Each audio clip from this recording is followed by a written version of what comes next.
ನಿನ್ನೆ ಎರಡು ಕ್ಲಾಸ್ ಮಾಡಿದ್ವಿ. ಇವತ್ತು ಒಂದು ಡೇಟ್ ಆಫ್ ಬರ್ತ್ ತಗೊಂಡು ಮತ್ತೆ ಅವ್ರ ಹೆಸರದು ಡಿಗ್ರೀಸ್ ತಗೊಂಡು ಹೇಳ್ತೀನಿ ಅಂತ ಹೇಳಿದ್ದೆ. ಇವತ್ತು ಒಂದು ಫಸ್ಟ್ ಡೇಟ್ ಆಫ್ ಬರ್ತ್ ತಗೊಂಡು ಒಂದು ಡಿಗ್ರೀಸ್ ನೋಡಿದ್ರೆ ಅವ್ರಿಗೆ ಯಾವ ರೀತಿ ಇರ್ತಾರೆ ಅಂತ ನಾವು ತಿಳ್ಕೋಬಹುದು. ಅಂದ್ರೆ ಸ್ವಲ್ಪ ಹಳೆ ಕ್ಲಾಸ್ ಸ್ವಲ್ಪ ಹೇಳ್ತೀನಿ. ಆಕ್ಚುಲಿ ನ್ಯೂಮರಾಲಜಿ ಪ್ರಕಾರ ಹುಟ್ಟಿದ ಡೇಟ್ ಆಫ್ ಬರ್ತ್ ನೋಡ್ಬಿಟ್ಟೆ ಅವ್ರ ಜೀವನ ಯಾವ ತರ ಇರುತ್ತೆ, ಅವ್ರು ಯಾವ ತರ ಬದುಕ್ತಾರೆ, ಅವರು ಒಂದು ಸಿಟಿನಲ್ಲಿ ಇರ್ತಾರ, ಒಂದು ಹಳ್ಳಿನಲ್ಲಿ ಇರ್ತಾರ, ಇಲ್ಲ ಬೇರೆ ಯಾವ್ದಾರ ಟೌನ್ ಅಲ್ಲಿ ಬದುಕ್ತಾರ ಅಂತ ತಿಳ್ಕೋಬಹುದು. ಅದು ತಿಳ್ಕೊಳೋ ವಿಧಾನನೇ ಇವತ್ತು ನ್ಯೂಮರಾಲಜಿದು ಕ್ಲಾಸ್ ನಾವು ಹೇಳ್ಕೊಡ್ತಾ ಇರೋದು. ಇವಾಗ ಎಕ್ಸಾಂಪಲ್ ಮತ್ತೆ ಎರಡು ಕ್ಲಾಸ್ ಅಲ್ಲಿ ತಿಳಿಸಿದೀನಿ. ಇವತ್ತು ಮತ್ತೆ ಒಂದು ಡಿಗ್ರೀಸ್ ಹಾಕೋಣ, ಒಂದು ಡೇಟ್ ಆಫ್ ಬರ್ತ್ ತಗೊಂಡು ಯಾವ ತರ ನಾವು ತಿಳ್ಕೊಳೋದು ಅಂತ. ನಿಮ್ಮ ಡೇಟ್ ಆಫ್ ಬರ್ತ್ ತಗೊಂಡು ಈ ಡಿಗ್ರೀಸ್ ಹಾಕಿದ್ರೆ ನೀವು ಯಾವ ತರ ಲೈಫ್ ಲೀಡ್ ಮಾಡ್ತೀರಂತ ನೀವೇ ತಿಳ್ಕೋಬಹುದು, ನಿಮಗೆ ನೀವೇ ತಿಳ್ಕೋಬಹುದು. ಆ ಉದ್ದೇಶಕ್ಕೆ ಇದು ಎಲ್ಲರಿಗೂ ಗೊತ್ತಾಗ್ಲಿ ಈ ಸಬ್ಜೆಕ್ಟ್ ಅಂತಾನೆ ನಾನು ಇದನ್ನ ಡಿಗ್ರೀಸ್ ವ್ಯಾಲ್ಯೂನಲ್ಲಿ ವೈಬ್ರೇಷನ್ ಸಿಸ್ಟಮ್, ಇದು ನ್ಯೂಮರಾಲಜಿ ಸೈಂಟಿಫಿಕ್ ವೈಬ್ರೇಷನ್ ನ್ಯೂಮರಾಲಜಿ ಅಂತ ಹೇಳ್ತೀವಿ. ಇದು ಅಡ್ವಾನ್ಸ್ಡ್ ಲೆವೆಲ್ ಅಲ್ಲಿ ಕ್ಲಾಸ್ ಹೇಳ್ಕೊಡ್ತಾ ಇರೋದ್ರಿಂದ ಎಲ್ರಿಗೂ ಇದು ಸಿಗಬೇಕು, ಈ ವಿದ್ಯೆ ಸಿಗಬೇಕು ಅಂತಾನೆ ತಿಳಿಸ್ಕೊಡ್ತಾ ಇರೋದು. ಈಗ ಫಾರ್ ಎಕ್ಸಾಂಪಲ್ ಒಂದು ಡೇಟ್ ಆಫ್ ಬರ್ತ್ ತಗೊಂತೀನಿ.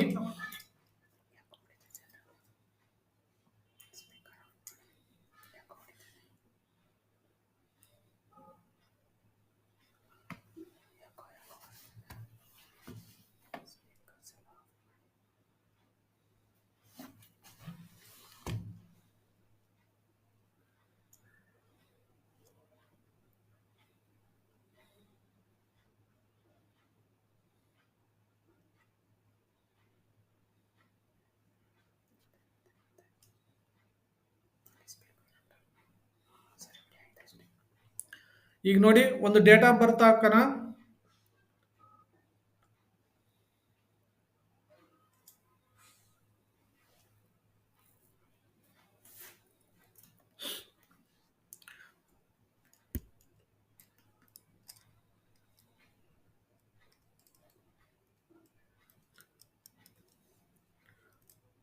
ಹದಿಮೂರು 2 1974.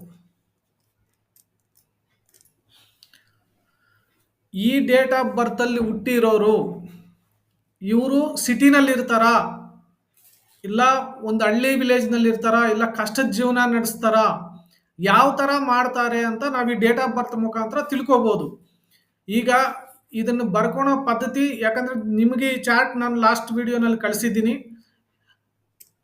ಇದ್ರ ಮುಖಾಂತರ ನಮ್ಮ ಡೇಟ್ ಆಫ್ ಬರ್ತ್ ನೋಡಿದ್ರೆ ನಮ್ಗೆ ಗೊತ್ತಾಗುತ್ತೆ. ಇವಾಗ ಈ ಡೇಟ್ ಆಫ್ ಬರ್ತ್ ಪ್ರಕಾರ ನಾನು ತಿಳಿಸ್ಕೊಡ್ತೀನಿ. ಫಸ್ಟ್ ನಿಮ್ಮ ಡೇಟ್ ಆಫ್ ಬರ್ತ್ ಯಾವ ತರ ಬರ್ಕೋಬೇಕಂದ್ರೆ, ಫಸ್ಟ್ 13 ಇದೆ, ಅಲ್ಲಿ ಫಸ್ಟ್ 1 ಬರ್ಕೋಬೇಕು. ಆಮೇಲೆ 3 ಬರ್ಕೋಬೇಕು, ಆಮೇಲೆ 2 ಬರ್ಕೋಬೇಕು, ಆಮೇಲೆ 1 ಬರ್ಕೋಬೇಕು, ಆಮೇಲೆ 9 ಬರ್ಕೋಬೇಕು, ಆಮೇಲೆ 7 ಬರ್ಕೋಬೇಕು, ಆಮೇಲೆ 4 ಬರ್ಕೋಬೇಕು. ಇದು ಒಬ್ಬ ಹುಟ್ಟಿದಾಗ ಬರೋಂಥ date of birth, date, month, year. ಈಗ ಈ ಡೇಟ್ ಆಫ್ ಬರ್ತ್ ನಲ್ಲಿ ಹುಟ್ಟಿರೋರ್ದು ಯಾವ ತರ ಇರ್ತಾರೆ ಅಂತ ಇವಾಗ ಗೊತ್ತಾಗ್ಬಿಡುತ್ತೆ. ತಿಳಿಸ್ಕೊಡ್ತೀನಿ ಯಾವ ತರ ಅಂತ. 1 ಅಂದ್ರೆ ಡಿಗ್ರೀಸ್, ಮೊನ್ನೆ ಚಾರ್ಟ್ ಹೇಳಿದ್ದೀನಿ. 36,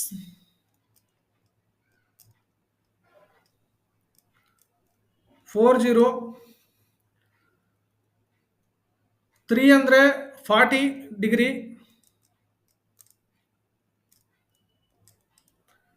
2 ಅಂದ್ರೆ 26 ಡಿಗ್ರಿ,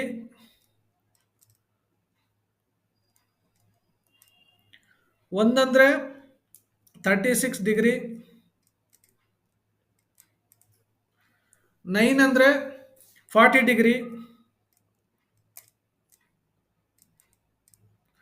7 ಅಂದ್ರೆ 46 ಡಿಗ್ರಿ,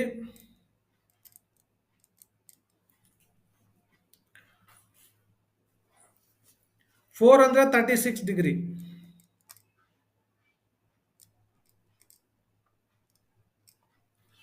ಈ ತರ ಡಿಗ್ರೀಸ್ ಬಂದಾಗ ನಾವು ಇದನ್ನು ಕ್ಯಾಲ್ಕುಲೇಷನ್ ಮಾಡಿದ್ರೆ, ಟೋಟಲ್ ಹಾಕಿದ್ರೆ ಗೊತ್ತಾಗುತ್ತೆ ಎಷ್ಟು ಟೋಟಲ್ ಆಗಿದೆ ಅಂತ ಅದನ್ನ ಯಾವ ತರ ಡಿವೈಡ್ ಮಾಡಿದ್ರೆ ಇಷ್ಟು ಡಿಗ್ರೀಸ್ ನಲ್ಲಿ ಬಂದ್ರೆ ಈ ತರ ಮನುಷ್ಯ ಹೆಂಗಿರ್ತಾರೆ ಅಂತ ಇದೆಲ್ಲ ಸೈಂಟಿಫಿಕ್ ಆಗಿ ಕಲಿಯುವಂಥದ್ದು.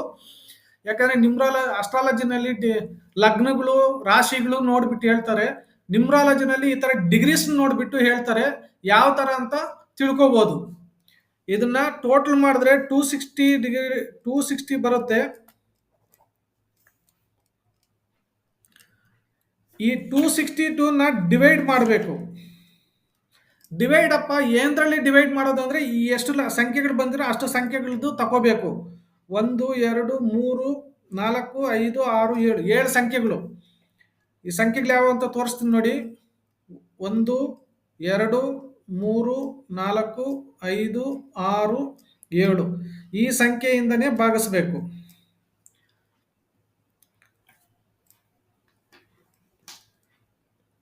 7 3 21.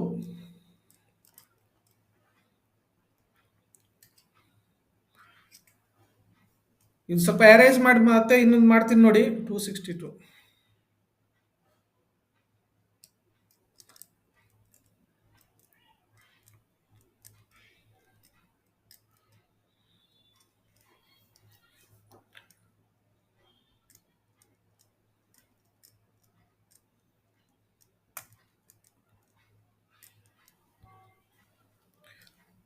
5ರಲ್ಲಿ 1 ಹೋದ್ರೆ 52 ಇರುತ್ತೆ. 5 7 35 7 7 49 ಹೋಗುತ್ತೆ.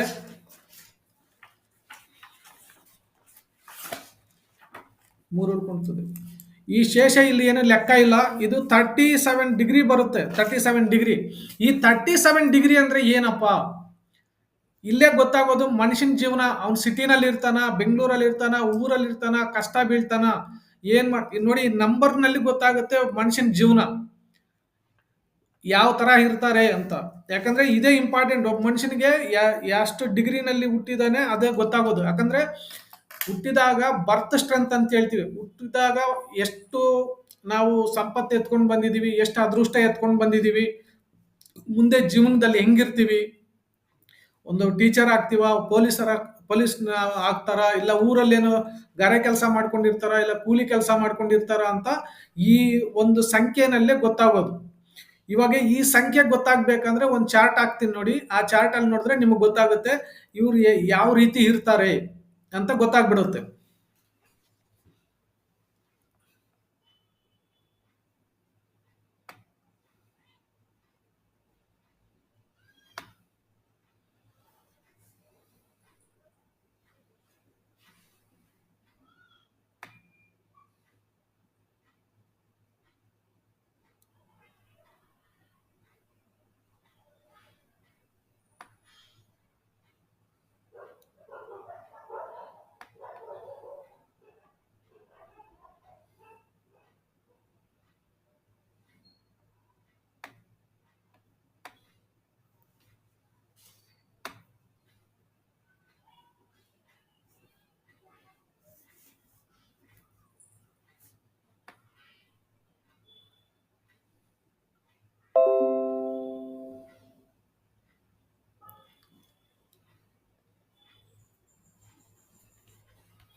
ಇದೇ ಚಾರ್ಟ್ನ ನಾನು ಹಾಕಿರೋದು ನೋಡ್ಕೊಳ್ಳಿ ನೀಟಾಗಿ.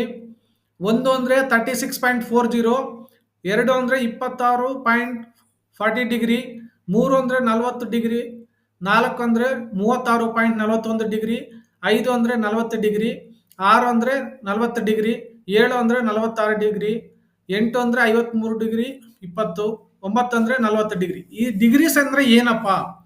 ಇವಾಗ ಒಂದು ಡೇಟ್ ಆಫ್ ಬರ್ತ್ ಹಾಕಿದಾಗ 37 ಬಂತು. ಈ 37 ಅಂದ್ರೆ ಅರ್ಥ ಏನು? ಇವಾಗ ಇನ್ನೊಂದು ಚಾರ್ಟ್ ಹಾಕಿ ತೋರಿಸ್ತೀನಿ ನೋಡಿ. ಆ ಚಾರ್ಟ್ನಲ್ಲಿ ಬರುತ್ತೆ.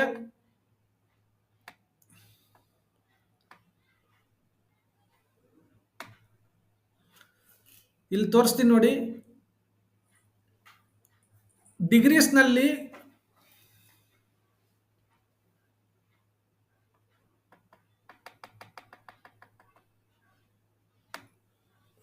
ಇಲ್ಲಿದೆ ನೋಡಿ. 0 to 30 ಡಿಗ್ರಿ ಅಂದರೆ ಸ್ಟ್ರೆಂತ್, ಒಂದು ಬರ್ತ್ ಸ್ಟ್ರೆಂತು ನಮ್ಗೆ ಗೊತ್ತಾಗೋದಂದ್ರೆ 0 to 30 ಡಿಗ್ರಿ ಅಂದರೆ ಬಿಲೋ ಆವರೇಜ್ ಲೈಫ್ ಅಂತ. ಬಿಲೋ ಆವರೇಜ್ ಲೈಫ್ ಅಂದ್ರೆ ಅರ್ಥ ಏನಂದ್ರೆ, ಒಂದು ಊರಲ್ಲಿ ಆರಾಮಾಗಿ ಕೆಲಸ ಮಾಡಿಕೊಂಡು ಅವರ ಊರು ಬಿಟ್ಟು ಬೇರೆ ಕಡೆ ಎಲ್ಲೂ ಬರೋದಿಲ್ಲ. ಬಿಲೋ ಆವರೇಜ್ ಲೈಫ್ ಅಂದ್ರೆ ಅಂದ್ರೆ ಇವಾಗ ಅಲ್ಲಿ ಬಂದಿದ್ದು ಎಷ್ಟು 37 ಡಿಗ್ರಿ ಬಂದಿದೆ. ಈಗ ಇವು ಬಿಲೋ ಆವರೇಜ್ ಲೈಫ್ ಅಂದ್ರೆ ಅಕಸ್ಮಾತ್ ಸಿಟಿನಲ್ಲಿ ಇದ್ರು ಕೂಡ ಇವ್ರು ಒಂದು ಏರಿಯಾ ದಾಟಲ್ಲ. ಆ ಏರಿಯಾನಲ್ಲೇ ಕೆಲಸ ಮಾಡ್ಕೊಂಡು ಅಲ್ಲೇ ಇದ್ಕೊಂಡು ಇಷ್ಟೇಪ್ಪ ನನ್ನ ಜೀವನ, ನಾ ಇನ್ನು ಇದ್ರ ಮೇಲೆ ಏನ್ ಬೇಡ, ನನ್ ಊಟಕ್ಕೆ ಸಿಕ್ಕಿದ್ರೆ ಸಾಕು ಅಂತ ಬದುಕ್ತಾ ಇರ್ತಾರೆ. 30 to 35 ಡಿಗ್ರಿ ಮೇಲೆ ಬಂದ್ರೆ ಆವರೇಜ್ ಲೈಫ್ ಅಂತಾರೆ. ಅಂದ್ರೆ ಒಬ್ಬ ಮನುಷ್ಯ ತಕ್ಕ ಮಟ್ಟಿಗೆ ತಿನ್ನಕ್ಕೆ ಇರಕ್ಕೆ ಗಾಡಿ ಎಲ್ಲ ಇರುತ್ತೆ, ಓಡಾಡ್ಕೊಂಡಿರ್ತಾರೆ. ಇವ್ರು ಏನ್ ಮಾಡ್ತಾರೆ ಅಂದ್ರೆ ಆ ಅಕಸ್ಮಾತ್ ವಿಲೇಜ್ ಅಲ್ಲಿ ಬಿಟ್ಟಿದ್ರು ಪಕ್ಕದ ಊರಿಗಾದ್ರೂ ಹೋಗ್ಬಿಟ್ಟು ತರಕಾರಿ ವ್ಯಾಪಾರ ಮಾಡ್ಕೊಂಡ್ ಬರೋಣ, ಒಂದ್ ಸಂತೆ ವ್ಯಾಪಾರ ಮಾಡ್ಕೊಂಡ್ ಬರೋಣ, ಏನೋ ಒಂದ್ ಜೀವನ ಮಾಡೋಣ ಅಂತ ಇರ್ತಾರೆ. ಅಂದ್ರೆ ಅವ್ರು ಕೂಡ ಆ ಊರು ಬಿಟ್ಟು ಬರಲ್ಲ, ಕೆಲಸ ಮಾಡ್ಕೊಂಡು ಆ ಊರಿಗೆ ಹೋಗ್ತಾರೆ. ಮತ್ತೆ 35 to 40 ಡಿಗ್ರಿ ಇದ್ರಲ್ಲಿಗನ ಇದ್ರೆ, ಇವಾಗ ಈ 37 ಡಿಗ್ರಿ ಅಂತ ನಾನು ಹೇಳಿದೆ.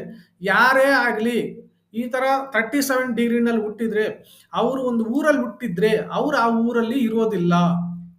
ಒಂದು ಎಜುಕೇಶನ್ ಮಾಡಿಕೊಂಡು ಮುಂದೆ ಎಲ್ಲನ್ನ ಹೋಗ್ಬಿಟ್ಟು ಒಳ್ಳೆ ಜೀವನ ಮಾಡಬೇಕು, ಒಳ್ಳೆ ಉದ್ಯೋಗ ಮಾಡಬೇಕು, 4 ಕಾಸು ಸಂಪಾದನೆ ಮಾಡಬೇಕು, ಈ ತರ ಮೈಂಡ್ ಸೆಟ್ ಅವ್ರಿಗೆ ಬರುತ್ತೆ. ಕಾರಣ ಏನಂದ್ರೆ ಅವರು PUC ಮೇಲೆ ಸೆಕೆಂಡ್ PUC ಇಲ್ಲಿ ಡಿಗ್ರಿ, ಮಾಸ್ಟರ್ ಡಿಗ್ರಿ ಈ ತರ ಎಲ್ಲ ಮಾಡಿಕೊಂಡು ಊರ್ನೇ ಖಾಲಿ ಮಾಡ್ತಾರೆ. ಅಂದ್ರೆ ಊರ್ ಬಿಟ್ಟು ಹೋಗ್ಬಿಡ್ತಾರೆ ಅಂತಲ್ಲ, ಯಾಕಂದ್ರೆ ಅವ್ರು ಉದ್ಯೋಗಕ್ಕೋಸ್ಕರ ಆಸರೆ ಮಾಡ್ಕೊಂಡು ಬರ್ತಾರೆ. ಇವಾಗ ಟೀಚರ್ ಕೆಲಸ ಮಾಡಿರ್ತಾರೆ, ಟೀಚರ್ಗೆ ಅದೇ ಊರಲ್ಲಿ ಜಾಬ್ ಕೊಡೋದಿಲ್ಲ, ಆ ಉದ್ದೇಶಕ್ಕೆ ಬೇರೆ ಕಡೆ ಹೋಗ್ತಾರೆ. ಅವಾಗ ಟ್ರಾನ್ಸ್ಫರ್ ಅಂತ ತಗೊಂಡಾದ್ರೂ ಹೋಗ್ತಾರೆ ಆ ಪ್ಲೇಸ್ನ, ಇರೋ ಪ್ಲೇಸಿಂದ ಬೇರೆ ಪ್ಲೇಸ್ಗೆ. ಆ ತರ ಜೀವನದಲ್ಲಿ ಅವ್ರು ಹುಟ್ಟಿರ್ತಾರೆ ಅಂತ. ಇವಾಗ ಫಾರ್ ಎಕ್ಸಾಂಪಲ್ ಹೇಳ್ತೀನಿ, ಈ ಫಿಲಮ್ ಇಂಡಸ್ಟ್ರೀಸ್ ಅವರು, ಪೊಲೀಸ್ನವರು, ಟೀಚರ್ಸು, ಸ್ವಲ್ಪ ಎಜುಕೇಟೆಡ್ಸು, ಮತ್ತೆ ಕಂಪ್ನಿಗಳಲ್ಲಿ ಕೆಲಸ ಮಾಡೋ ಎಂಪ್ಲಾಯ್ಸು, ಇವರೆಲ್ಲ 35 to 40 ಡಿಗ್ರಿನಲ್ಲಿ ಇರ್ತಾರೆ. ಈ ತರ ಡಿಗ್ರೀಸ್ ವೈಸ್ ನಲ್ಲೇ ಹುಟ್ಟಿರ್ತಾರೆ. ಅಸ್ಟ್ರಾಲಜಿನಲ್ಲಿ ಏನ್ ಹೇಳ್ತಾರೆ, ರಾಶಿಗಳು ಲಗ್ನಗಳು ಅಂತ ಏನ್ ಹೇಳ್ತಾರೋ, ನ್ಯೂಮರಾಲಜಿನಲ್ಲಿ ಈ ಸಂಖ್ಯೆಗಳ ಮುಖಾಂತರ ಇದನ್ನ ನಾವು ತಿಳ್ಕೋಬಹುದು. ಇನ್ನೊಂದು 35 to 40 ಡಿಗ್ರಿ ಅಂತ ಹೇಳಿದೀವಿ.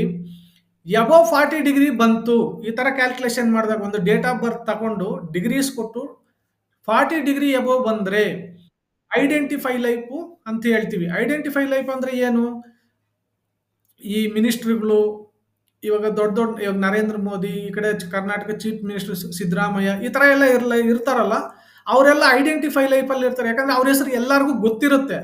ಇದನ್ನೇ ಐಡೆಂಟಿಫೈ ಲೈಫ್ ಅನ್ನೋದು. ರಾಜ್ಯದ ಮುಖ್ಯಮಂತ್ರಿ, ಉಪಮುಖ್ಯಮಂತ್ರಿ, ಹೋಮ್ ಮಿನಿಸ್ಟ್ರು, ಪ್ರಧಾನ ಮಂತ್ರಿ, ಇಲ್ಲಾಂದ್ರೆ ಈ ಫಿಲಂ ಸ್ಟಾರ್ಸು, ಪುನೀತ್ ರಾಜ್ಕುಮಾರ್, ಯಾಕಂದ್ರೆ ಇವ್ರ ಬಗ್ಗೆ ಎಲ್ಲ ಜನಕ್ಕೆ ಗೊತ್ತಿರ್ತದೆ.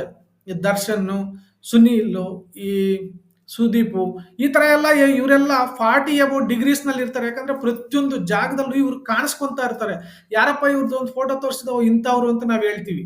ಅದೇ ಬೇರೆ ಒಂದು ಊರಲ್ಲಿ ಹೋಗ್ಬಿಟ್ಟು ಯಾರ್ದೋ ಒಂದು ಫೋಟೋ ತೋರಿಸ್ಬಿಟ್ಟು ಯಾರಪ್ಪ ಅಂದ್ರೆ ನಮ್ಗೆ ಗೊತ್ತಾಗೋದಿಲ್ಲ. ಅದೇ ಐಡೆಂಟಿಫೈ ಲೈಫ್ ಅಂದ್ರೆ ಇದೆ. ಈಗ 40 ಡಿಗ್ರೀಸ್ ಎಬೋವ್ಗನ ಇದ್ರೆ ಈ ತರ. ಈಗ ನಮ್ಗೆ ಗೊತ್ತಾಯ್ತು ಈ ಡಿಗ್ರೀಸ್ ನೋಡಿದ್ರೆ ಯಾವ ತರ ಇರ್ತವೆ. ಇವಾಗ ಈ ಡೇಟ್ ಆಫ್ ಬರ್ತ್ ಎಷ್ಟು ಬಂತು, 35 ರಿಂದ 40 ಬಂತು. ಇವ್ರದ್ದು ಎಬೋ ಆವರೇಜ್ ಲೈಫ್ ಅನ್ನೋದು ಬಂತು. ಇವ್ರ ಜೀವನ ಹೆಂಗಿರುತ್ತೆ ಅಂದ್ರೆ ಎಬೋ ಆವರೇಜ್, ಬಿಲೋ ಅಲ್ಲ. ಬಿಲೋ ಆವರೇಜ್ ಲೈಫ್ ಅನ್ನೋದು ಒಂದು, ಅದ್ರ ಸೆಕೆಂಡ್ ಬಂದಿದ್ದು ಆವರೇಜ್ ಲೈಫ್ ಅನ್ನೋದು ಒಂದು, ಇದು ಎಬೋ ಆವರೇಜ್ ಲೈಫ್ ಅನ್ನೋದು ಇದೆ. ಅಂದ್ರೆ ಒಂದು ಮೀಡಿಯಂ ಲೆವೆಲ್ಗೆ ಹೋಗ್ತಾರೆ ಇವರು. ಈ ಫಿಲಂ ಸ್ಟಾರ್ಸು, ಈ ಪೊಲೀಸ್ನವರು, ಟೀಚರ್ಸ್, ಇವರೆಲ್ಲ ದುಡ್ಡು ಸಂಪಾದನೆ ಮಾಡ್ತಾರೆ, ಜೀವನದಲ್ಲಿ ಮುಂದೆ ಚೆನ್ನಾಗಿರ್ತಾರೆ ಅಂತ ಅರ್ಥ. ಇವಾಗ ಒಂದು ಡೇಟ್ ಆಫ್ ಬರ್ತ್ ನೋಡಿದ ತಕ್ಷಣ ಯಾವ ತರ ಇರ್ತಾರೆ ಅಂತ ತಿಳ್ಕೊಂಡ್ವಿ. ಇವಾಗ ಒಂದು ಹೆಸರು ತಕೊಂಡು ಅವ್ರ ಹೆಸರು ಎಷ್ಟು ಬಲ ಇದೆ, ಹೆಸರು ಬಲವಾಗಿದೆಯಾ ಇಲ್ಲ, ಸ್ಟ್ರಾಂಗ್ ಇದೆಯಾ ಇಲ್ಲ ಅಂತ ನಾವು ತಿಳ್ಕೊಳೋಣ.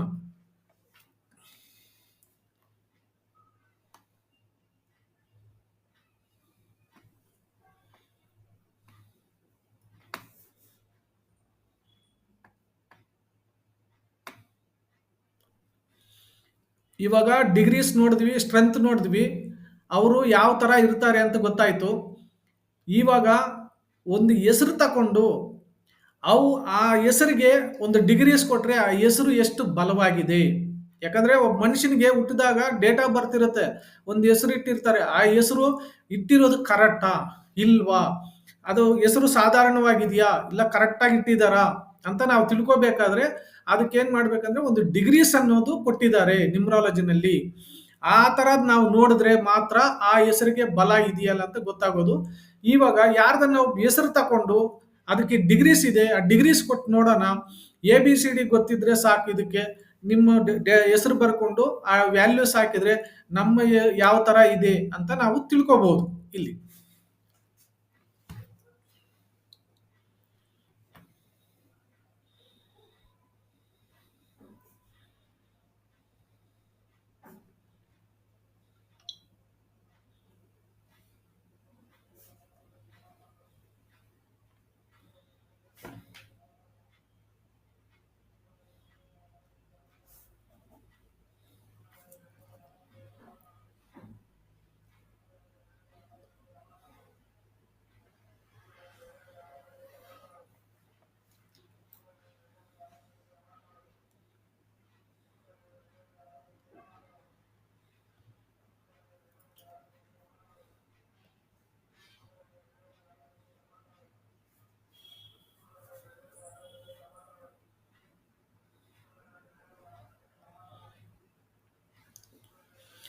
ಇವಾಗ ಡಿಗ್ರೀಸ್ ನೋಡಿದ್ವಿ. ಇವಾಗ ಯಾರದನ್ನ ಒಬ್ರು ಹೆಸರು ತಕೊಂಡು ನಾವು ಬರೆದು ನೋಡೋಣ. ಯಾಕಂದ್ರೆ ಅವ್ರಿಗೆ ಎಷ್ಟು ಬಲ ಇದೆ ಆ ಹೆಸರಿಗೆ. ಆ ಹೆಸರು ನೋಡಿದ್ರೇನೆ ನಾವು ಕೆಲವ್ರದ್ದು ಹೆಸರು ನೋಡಿದ ತಕ್ಷಣ ಓ ಒಳ್ಳೆ ಹೆಸರಪ್ಪ, ಒಳ್ಳೆ ಜನ ಅಂತ ನಾವು ಹೇಳ್ತೀವಿ. ಅದೇ ತರ ಒಂದು ಹೆಸರು ತಕೊಂಡು ಇವಾಗ ನೋಡೋಣ ಅವ್ರ ಹೆಸರಿಗೆ ಎಷ್ಟು ಸ್ಟ್ರೆಂತ್ ಇದೆ, ಜೀವನದಲ್ಲಿ ಆ ಹೆಸರಿಗೆ ಬಲ ಇದೆಯಾ ಇಲ್ಲ ಅಂತ ನೋಡೋಣ.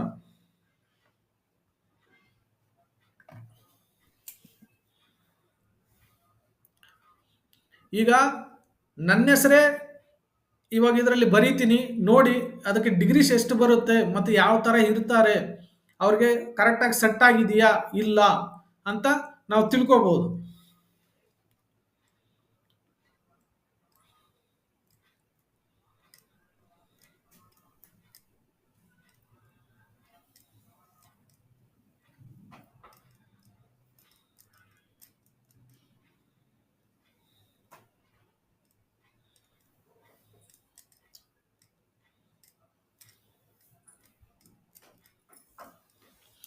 ಇದು ನನ್ನ ಹೆಸರು ಮುನಿರತ್ನಂ KR ಅಂತ.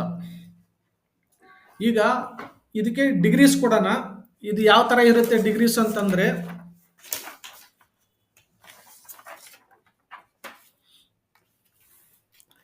ಎಂ ಅಂದ್ರೆ 40 ಡಿಗ್ರಿ,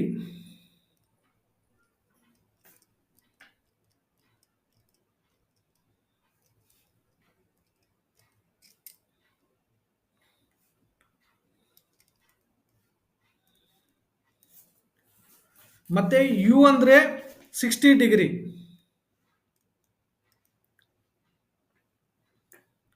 ಎನ್ ಅಂದ್ರೆ 50 ಡಿಗ್ರಿ, ಮತ್ತೆ ಎನ್ ಅಂದ್ರೆ 50 ಡಿಗ್ರಿ, ಐ ಅಂದ್ರೆ 1 ಡಿಗ್ರಿ, ಆರ್ ಅಂದ್ರೆ 200 ಡಿಗ್ರಿ, ಎ ಅಂದ್ರೆ 1 ಡಿಗ್ರಿ, ಟಿ ಅಂದ್ರೆ 400 ಡಿಗ್ರಿ, ಎನ್ ಅಂದ್ರೆ 50 ಡಿಗ್ರಿ, ಎ ಅಂದ್ರೆ 1 ಡಿಗ್ರಿ, ಎಂ ಅಂದ್ರೆ 40 ಡಿಗ್ರಿ,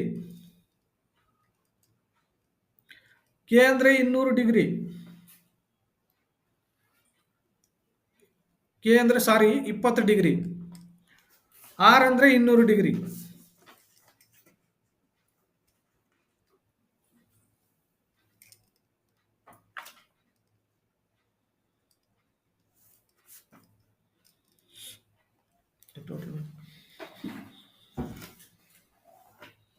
ಕ್ಯಾನ್ಸಲ್.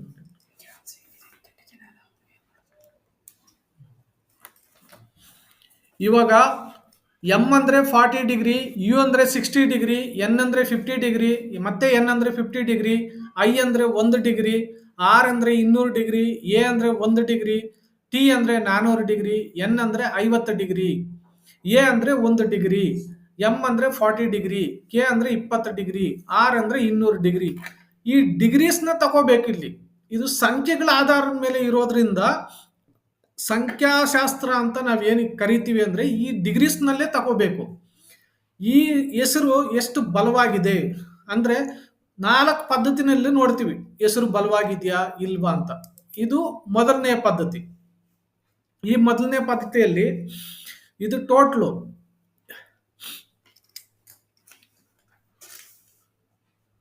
1100 ಅದು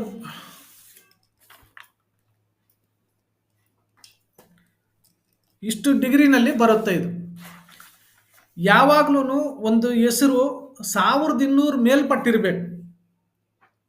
1000 ಹೇಳ್ತೀನಿ ನೋಡಿ, 1200 ಮೇಲ್ಪಟ್ಟಿರಬೇಕು. 1200 ಟು 1800, ಇನ್ನು 2000 ತನಕ ಇದ್ರೂ ಒಳ್ಳೇದು. 1200ರಿಂದ 2000 ತನಕ ಇರ್ಬೋದು. ಇವಾಗ ಆ ಥರ ಇದ್ರೆ ಯಾವ ಥರ ಇರ್ತಾರೆ ಅನ್ನೋದು ಮತ್ತೆ ಒಂದು ಚಾರ್ಟ್ ನೋಡೋಣ.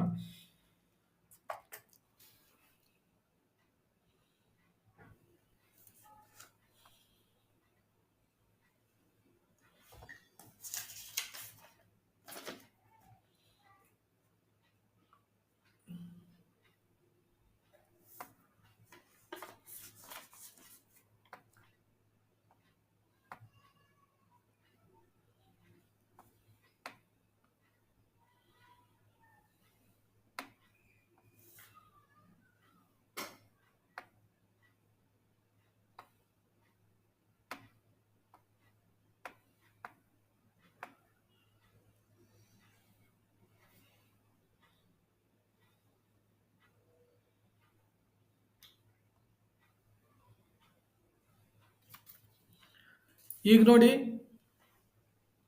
ಈ ಚಾರ್ಟ್ನಲ್ಲಿ ನೋಡಿದ್ರೆ ಗೊತ್ತಾಗುತ್ತೆ.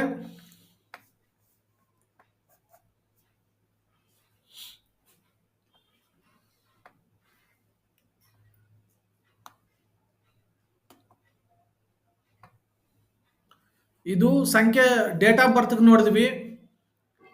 ಇವಾಗ ಹೆಸರಿಗೆ ನೋಡೋಣ.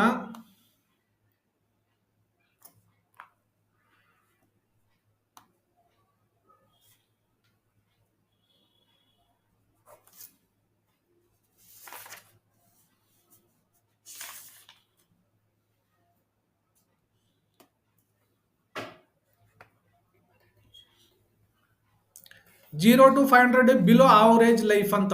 ಈಗ ಯಾರನ್ನ ರಾಜು, ಈಗ ಹೆಸರಿಗೆ ಯಾಕೆ ಇಷ್ಟೊಂದು ಪ್ರಾಮುಖ್ಯತೆ ನ್ಯೂಮರಾಲಜಿನಲ್ಲಿ ಅಂತಂದ್ರೆ, 0 ಟು 500 ಡಿಗ್ರಿನಲ್ಲಿ ಹೆಸರುಗನ ಇದ್ರೆ ಅವ್ರಿಗೆ ಬಿಲೋ ಆವರೇಜ್ ಲೈಫ್ ಇರುತ್ತೆ. ಅವ್ರು ಸಿಟಿನಲ್ಲನ್ನ ಇರಲಿ, ಯಾವ ಬಿಲ್ಡಿಂಗಲ್ಲೆಲ್ಲ ಇರಲಿ, ಎಲ್ಲನ್ನ ಇರಲಿ, 0 ಟು 500 ಡಿಗ್ರೀಸ್ಗನ ಬಂದರೆ ಅವ್ರಿಗೆ ಅಷ್ಟು ಇದು ಇರೋದಿಲ್ಲ, ಸ್ಟ್ರೆಂತ್ ಇರೋದಿಲ್ಲ, ಆ ಹೆಸರಿಗೆ ಬಲ ಇರೋದಿಲ್ಲ.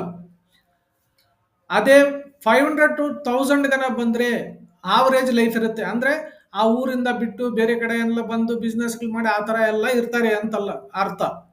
1000 ಟು 1500 ಅಂದರೆ ನಾವು ಅವಾಗಲೇ ಮಾತಾಡ್ಕೊಂಡ್ವಿ, ಒಂದು ಪೊಲೀಸ್ನವರು, ಫಿಲಮ್ ಆಕ್ಟ್ರೆಸ್ಗಳು ಇವರೆಲ್ಲ ಇರ್ತಾರಲ್ಲ, ಅದಕ್ಕೆ 1000 1500 ಎಬೋ ಆವರೇಜ್ ಲೈಫಿಗೆ ಬರ್ತಾರೆ ಇವರು. ಅಂದರೆ ಇನ್ನು ಚೆನ್ನಾಗಿರ್ತಾರೆ ಅಂತ ಅರ್ಥ. 1500 ಟು 2000 ತನಕ ಬಂದರೆ ಸ್ಪೆಂಡಿಂಗ್ ಕಂಫರ್ಟಬಲ್ ಲೈಫ್ ಅಂತಾರೆ. ಅಂದರೆ ಇನ್ನೂ ಸ್ವಲ್ಪ ಹೆಚ್ಚಿಗೆ ಒಳ್ಳೆ ಸ್ಥಾನ, ಒಳ್ಳೆ ನಾಯಕತ್ವಗಳು ಆ ಥರ ಎಲ್ಲ ಇರ್ತಾರೆ. ಈ ಪೊಲಿಟಿಷಿಯನ್ಸು ಇಲ್ಲ ಒಳ್ಳೆ ಬಿಸ್ನೆಸ್ ಮ್ಯಾನ್ಸು ಈ ಥರ ಎಲ್ಲ ಇರ್ತದೆ. 2000 ಮೇಲ್ಪಟ್ಟಗನ ಇದ್ದರೆ ಸೆಲೆಬ್ರಿಟಿ, ನಾನು ಇಷ್ಟೊತ್ತು ಏನು ಹೇಳಿದೆ, ಪ್ರಧಾನಮಂತ್ರಿ, ಮುಖ್ಯಮಂತ್ರಿ ಸಿದ್ದರಾಮಯ್ಯ, ಈ ಥರ ಹೆಸರುಗಳು ದೊಡ್ಡದಾಗಿರುತ್ತೆ. ಅಂದರೆ ಹೆಸರು ಶಾರ್ಟ್ ಇರಬಾರ್ದು, ಹೆಸರು ಎಷ್ಟು ಉದ್ದ ಇದ್ದರೆ ಅಷ್ಟು ಸ್ಟ್ರೆಂತ್ ಬರುತ್ತೆ. ಇವಾಗ ಹೆಸರು ಉದ್ದ ಇಟ್ಕೊಂಡ್ಬಿಟ್ರೆ ಸ್ಟ್ರೆಂತ್ ಬಂದ್ಬಿಡುತ್ತಾ ಅಂತಲ್ಲ. ಇವಾಗ ಒಂದು ಸೀಕ್ರೆಟ್ ಹೇಳ್ತೀನಿ ನೋಡಿ, ಯಾಕಂದ್ರೆ ನ್ಯೂಮರಾಲಜಿನಲ್ಲಿ ಇದೇ ಸೀಕ್ರೆಟ್ ಇರೋದು. ಡೇಟ್ ಆಫ್ ಬರ್ತ್ಗೆ ಎಷ್ಟು ಸ್ಟ್ರೆಂತ್ ಇದೆಯೋ ಅಷ್ಟಕ್ಕೆ ತಕ್ಕ ಮಟ್ಟಿಗೆ ಸ್ಟ್ರೆಂತ್ ಇರಬೇಕು ಹೆಸರು. ಡೇಟ್ ಆಫ್ ಬರ್ತಲ್ಲಿ ಸ್ಟ್ರೆಂತ್ ಇಲ್ಲ, ಹೆಸರು ದೊಡ್ಡದಾಗಿ ಇಟ್ಕೊಂಡ್ಬಿಟ್ರೆ ಅವನು ಏನು ಮಾಡ್ತಾ ಇರ್ತಾನೆ ಅಂತ ಊರಲ್ಲೆಲ್ಲ ಮಾತಾಡ್ತಾ ಇರ್ತಾನೆ, ಇವನು ಕಾಲಲ್ಲಿ ಓಡಾಡಲ್ಲ, ತಲೆನಲ್ಲಿ ಓಡಾಡ್ತಾನೆ ಅಂತ ಹೇಳ್ತಾರೆ. ಕಾರಣ ಏನಂದ್ರೆ ಅವನು ಹುಟ್ಟಿರೋ ಡೇಟ್ ಆಫ್ ಬರ್ತ್ಗಿರೋ ಸ್ಟ್ರೆಂತ್ಗೂ ಇವನ ಹೆಸರಿಗೂ ಒಂದಕ್ಕೊಂದು ಮ್ಯಾಚ್ ಆಗ್ತಾ ಇರಲ್ಲ. ಅಂದ್ರೆ ಆ ಮ್ಯಾಚ್ ಆಗದೆ ಇರೋ ಕಾರಣ ಅವನಿಗೆ ತಲೆನೇ ಓಡಲ್ಲ.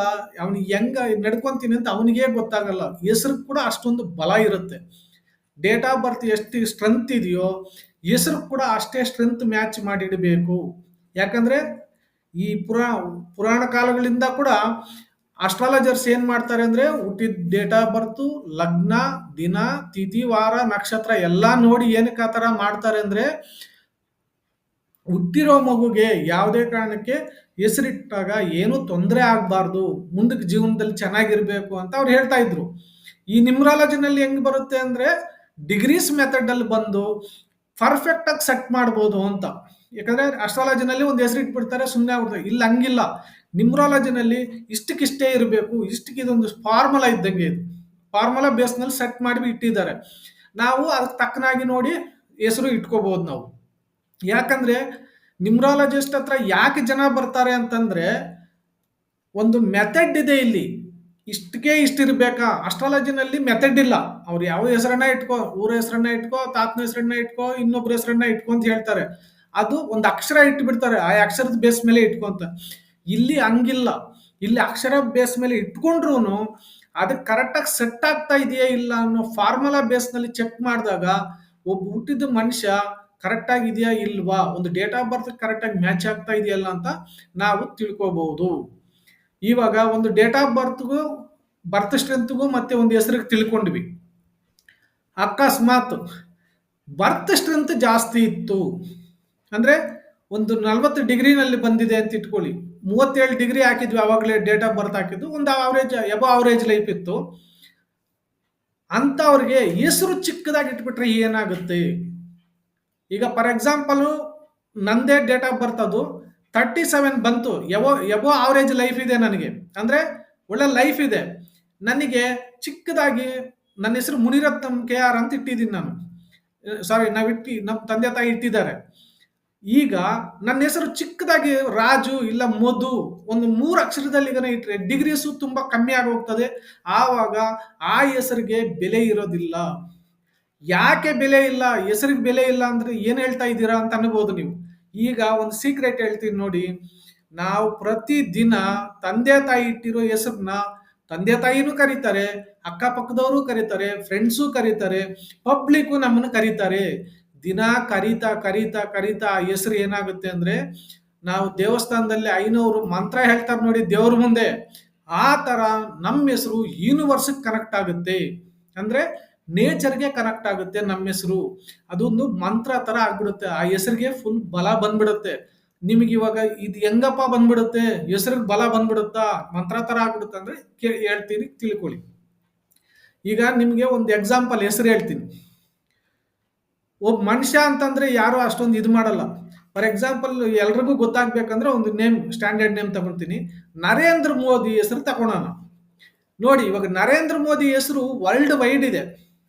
ಚೆನ್ನಾಗಿ ಅರ್ಥ ಮಾಡ್ಕೊಳ್ಳಿ ಯಾಕೆ ಇದನ್ನ ಹೇಳ್ತಾ ಇದ್ದೀನಿ ಅಂತ. ಅವ್ರಿಗೆ ನರೇಂದ್ರ ಮೋದಿ ಅಂತ ಯಾರು ಕರೆಯೋದಿಲ್ಲ. ಅವ್ರಿಗೊಂದು ಶಾರ್ಟ್ ನೇಮ್ ಕರೀತಾರೆ ಮೋದಿ ಅಂತ. ಆ ಮೋದಿ ಅನ್ನೋದಕ್ಕೆ ಅವ್ರಿಗೆ ಡೇಟ್ ಆಫ್ ಬರ್ತ್ಗೆ ಮ್ಯಾಚ್ ಆಗುತ್ತೆ. ಆ ಉದ್ದೇಶಕ್ಕೆ ಅದೊಂದು ಬ್ರ್ಯಾಂಡ್ ನೇಮ್ ಆಗ್ಬಿಟ್ಟಿದೆ. ಎಲ್ಲರ ಕಂಪ್ನಿಗಳಿಗೆ ಹೆಸರು ಇಟ್ಕೊಂತಾರೆ ನೋಡಿ, ಆ ತರ ಆಗ್ಬಿಟ್ಟಿದೆ. ಅದು ಒಂದು ಎಕ್ಸಾಂಪಲ್. ಆದ್ರೆ ಊರಲ್ಲೊಬ್ರು ಸುಬ್ರಾಯಪ್ಪ ಅಂತ ಇರ್ತಾರೆ. ಎಲ್ಲರೂ ಸುಬ್ರಾಯಪ್ಪ ಅಂತ ಕರೀತಾರ? ಸುಬ್ರಾಯಪ್ಪ ಅಂತ ಕರೆಯೋದಿಲ್ಲ. ಕಾರಣ ಏನಂದ್ರೆ ಸ್ವಲ್ಪ ಏಜ್ ಆದ್ಮೇಲೆ ಸುಬ್ಬಣ್ಣ ಅಂತ ಕರೀತಾರೆ. ಆ ಹೆಸರೇನಾದ್ರೂ ಅವ್ರಿಗೆ ಸೆಟ್ ಆಗಿಲ್ಲ, ಅವ್ರ ಲೈಫು ಒಂಥರ variation down, up and down ಆಗ್ಬಿಡ್ತದೆ. ಅದೇ ಸುಬ್ಬಣ್ಣ ಅನ್ನೋದು ಹೆಸರಿಗೆ ಸೆಟ್ ಆಯ್ತು ಅಂದ್ರೆ ಎಕ್ಸಲೆಂಟ್ ಆಗಿರ್ತಾರೆ. ಅದಕ್ಕೆ ನ್ಯೂಮರಾಲಜಿನಲ್ಲಿ ನೇಮ್ ಕರೆಕ್ಷನ್ ಮಾಡ್ಕೊಳೋದಾಗ್ಲಿ, ಸಂಖ್ಯೆಗಳ ಬಗ್ಗೆ ತಿಳ್ಕೊಳೋದಾಗ್ಲಿ, ಪ್ರತಿಯೊಂದು ಕೂಲಂಕುಷವಾಗಿ ಕರೆಕ್ಟಾಗಿ ಪರಿಶೀಲನೆ ಮಾಡಿದ್ರೆ ಅವ್ರು ಯಾವ ತರ ಲೈಫ್ ಲೀಡ್ ಮಾಡ್ತಾರೆ, ಯಾವ ತರ ಜಾಬ್ಗೆ ಹೋಗ್ತಾರೆ, ಯಾವ ಸಿಟಿನಲ್ಲಿ ಬದುಕಿದ್ರೆ ಅವ್ರಿಗೆ ಒಳ್ಳೆ ಇದು ಬರುತ್ತೆ, ಯಾವ ತರ ಮೊಬೈಲ್ ನಂಬರ್ ಇಟ್ಕೋಬೇಕು, ಯಾವ ತರ ಹೆಸರು ಕರೆಕ್ಟಾಗಿ ಯಾವ ಅಕ್ಷರದಲ್ಲಿ ಇಟ್ಕೋಬೇಕು, ಇದೆಲ್ಲ ನೋಡಿ ಮಾಡ್ಬೋದು. ಒಂದು ಮ್ಯಾಚ್ ಮೇಕಿಂಗ್ ನೋಡ್ತಾರೆ. ಯಾಕಂದ್ರೆ ನೀವು ಇವಾಗ ನೋಡ್ತಾ ಇರೋದು ನೋಡ್ಬೋದು, ಮದುವೆ ಆಗ್ತಾರೆ 6 ತಿಂಗಳಿಗೆಲ್ಲ ಕಿತ್ತು ಹೋಗ್ತಾ ಇರ್ತದೆ. ಕಾರಣ ಏನಂದ್ರೆ ಅಲ್ಲಿ ಮ್ಯಾಚ್ ಮೇಕಿಂಗ್ ಕರೆಕ್ಟಾಗಿ ಇರೋದಿಲ್ಲ. ಅದೇ ನ್ಯೂಮರಾಲಜಿ ಬೇಸ್ ಮೇಲೆ ಮತ್ತೆ ಅಸ್ಟ್ರಾಲಜಿ ಬೇಸ್ ಎರಡನ್ನೂ ಕಂಪೇರ್ ಮಾಡಿ ಇಟ್ಟಿದ್ರೆ ಆವಾಗ ಅವ್ರ ಮದುವೆ ಜೀವನ ಚೆನ್ನಾಗಿರುತ್ತೆ. ನ್ಯೂಮರಾಲಜಿನಲ್ಲಿ ಮೊಬೈಲ್ ನ್ಯೂಮರಾಲಜಿ ಅಂತ ಕೂಡ ಒಂದಿದೆ.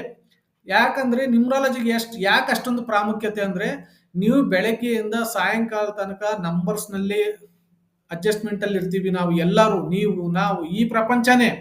ಬೆಳಗ್ಗೆ ಎದ್ದಾಗಿಂದ ಟೈಮ್ ನೋಡ್ಕೊಂತೀವಿ, ಎಷ್ಟು ಟೈಮ್ ಆಗುತ್ತೆ, ಅಲ್ಲಿ ಕೂಡ ಅಂಕೆಗಳಿರ್ತದೆ. ಏನಾದ್ರೂ ತಗೋಬೇಕಂದ್ರೆ ಅಂಗಡಿಯಲ್ಲಿ ಹೋಗಿ ಅಲ್ಲಿ ಕೂಡ ಇಷ್ಟೊಂದು ಕೌಂಟ್ ಬಿಟ್ಟೆ ತಗೊಂಡು, ದುಡ್ಡು ಎಣಿಸ್ಬೇಕಾದ್ರೂ 1 2 ಅಂತಾನೆ ಪ್ರತಿಯೊಂದು ಜಾಗದಲ್ಲಿ ಸಂಖ್ಯೆಗಳಿಲ್ದರೆ ಏನು ನಡೆಯಲ್ಲ. ಅದಕ್ಕೆ ಈ ಸಂಖ್ಯಾಶಾಸ್ತ್ರಕ್ಕೆ ಮಹತ್ವ ಇಷ್ಟೊಂದು ಬಂದಿದೆ. ಆಮೇಲೆ ನೀವು ಬೆಳಗ್ಗೆ ಎದ್ದಾದಂಗೆ ಸಾಯಂಕಾಲ ತನಕ ಮೊಬೈಲ್ ಯೂಸ್ ಮಾಡ್ತೀರಾ, ಆ ಮೊಬೈಲಲ್ಲಿ ಎಷ್ಟು ಒಳ್ಳೆ ಸಂಖ್ಯೆಗಳಿದೆ, ಎಷ್ಟು ಕೆಟ್ಟ ಸಂಖ್ಯೆಗಳಿದೆ ಅಂತ ತಿಳಿದಿರಲ್ಲ. ಅದೇ ನ್ಯೂಮರಾಲಜಿ ಪ್ರಕಾರ ಅಂದ್ರೆ ಪ್ರತಿಯೊಂದು ನಮ್ಗೆ ಗೊತ್ತಾಗುತ್ತೆ. ನಮ್ಮ ಲೈಫಲ್ಲಿ ಏನಾದರೂ ತೊಂದರೆ ಆಗ್ತಾ ಇದೆಯಾ ಇಲ್ಲ, ಇದೆಲ್ಲ ನ್ಯೂಮರಾಲಜಿನೇ ತಿಳಿಸ್ಕೊಡುತ್ತೆ, ಪ್ರತಿಯೊಂದು ತಿಳಿಸ್ಕೊಡುತ್ತೆ. ಅದಕ್ಕೆ ಅಡ್ವಾನ್ಸ್ಡ್ ಲೆವೆಲ್ ಅಲ್ಲಿ ಸೈಂಟಿಫಿಕ್ ಅಡ್ವಾನ್ಸ್ ನ್ಯೂಮರಾಲಜಿ ಅಂತ ಬಂದಿದೆ. ನಾವು ಆನ್ಲೈನ್ ಕ್ಲಾಸಸ್ ಮಾಡ್ತಾ ಇದ್ದೀವಿ. ಇಷ್ಟ ಇರೋರು ಕೂಡ ಆನ್ಲೈನ್ ಕ್ಲಾಸಸ್ ಜಾಯಿನ್ ಆಗಿ. ಮತ್ತೆ ಇನ್ನೊಂದು ಮುಂದಿನ ವಿಡಿಯೋನಲ್ಲಿ, ಮುಂದಿನ ಕ್ಲಾಸ್ನಲ್ಲಿ ಇದ್ರ ಬಗ್ಗೆ ಇನ್ನ ಸುದೀರ್ಘವಾಗಿ 4ನೇ ಕ್ಲಾಸಸ್ ಮಾಡ್ತೀವಿ. ಇವಾಗ ಇದು 3ನೇ ಕ್ಲಾಸು, ನೆಕ್ಸ್ಟ್ 4ನೇ 4th ಕ್ಲಾಸಸ್ ಮಾಡ್ತೀವಿ. ಎಲ್ಲರೂ ಜಾಯಿನ್ ಆಗಿ. Thank you. ನಮಸ್ಕಾರ.